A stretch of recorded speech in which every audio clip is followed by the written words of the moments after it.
The last one is it's a fun song. It was a fun song for me to write. It's a song about awakening. It's called River of Doubt.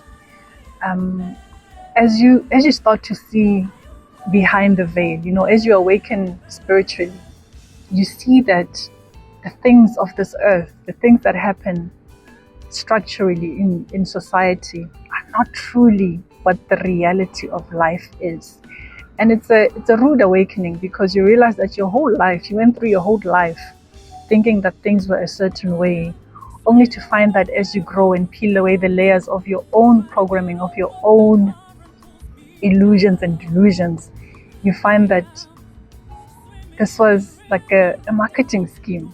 You were sold something about what life is, and it's not about that. So River of Doubt was me swimming through all the doubts that I had through my life. It was me working on releasing the self-doubt, on releasing just a general discontent that I had.